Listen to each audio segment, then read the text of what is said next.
Hai, kenalin, gue Clara. Umur gue sekarang masih 18 tahun. Lagi masa-masanya cari kerja nih. Info loker dong. Bercanda ya. Sedikit gue jelasin tentang background gue. Gue ini asli Jawa dan sempat merantau ke Kalimantan.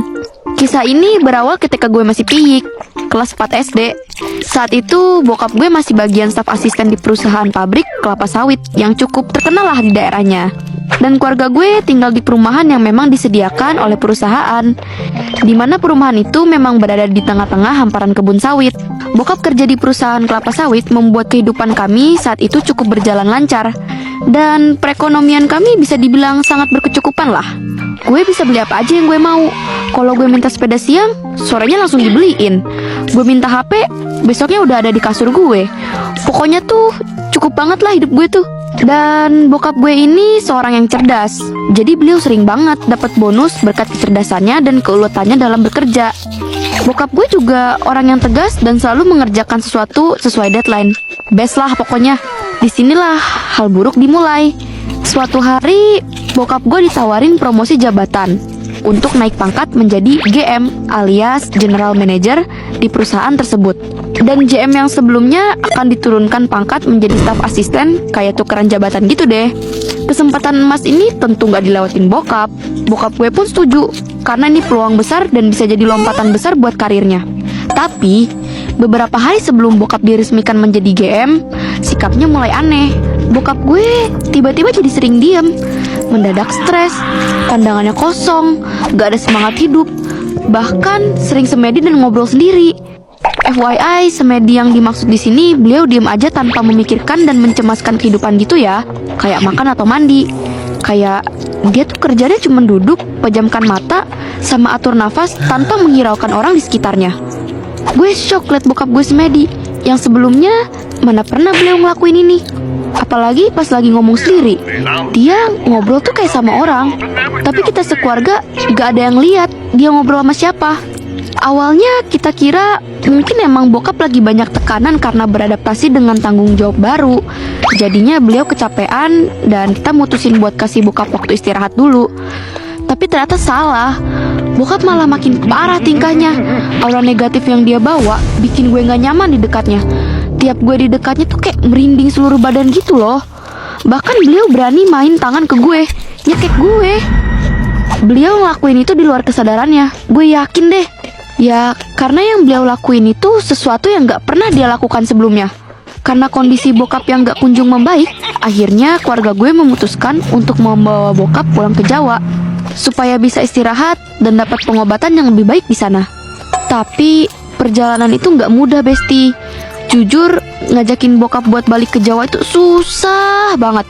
FYI, kita ke Jawa naik pesawat ya guys. Jadi, kita naik mobil ke bandara.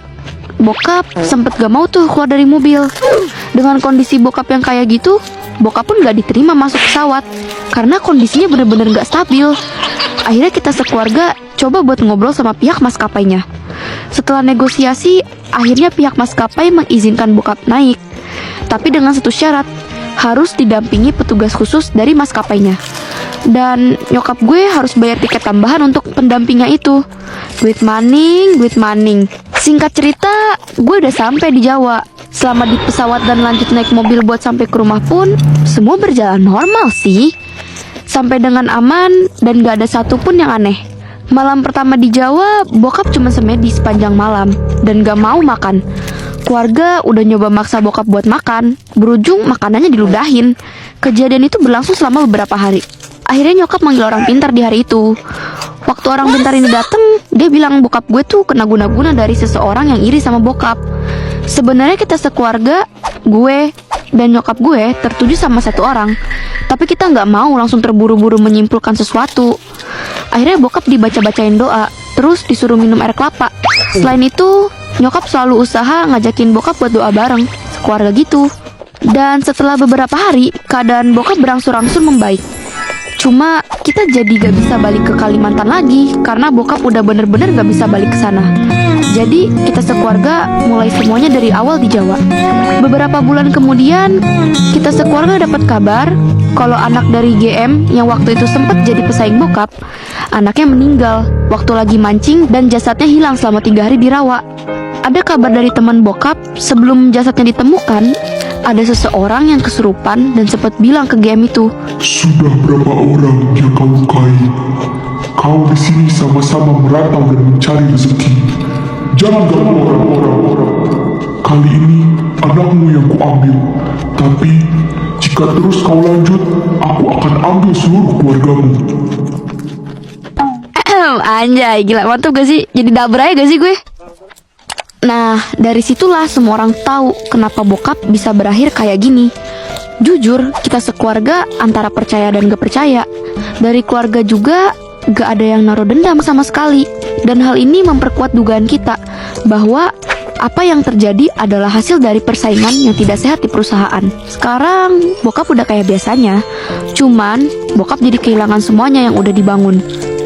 Sekarang, bokap gak kerja dan cuma nyokap yang nyari duit, mencari nafkah buat keluarga kami. Saran gue buat teman-teman di luar sana yang sedang merantau demi mencari nafkah, please berperilakulah sebaik mungkin. Karena setiap orang punya tujuan yang sama-sama mencari rezeki. So, buat teman-teman juga, jangan lupa perbanyak ibadah ya, supaya terhindar dari hal-hal buruk. Amin. Sampai sini akhir cerita pahit yang dialami keluarga gue. Gue pamit undur diri. Bye-bye.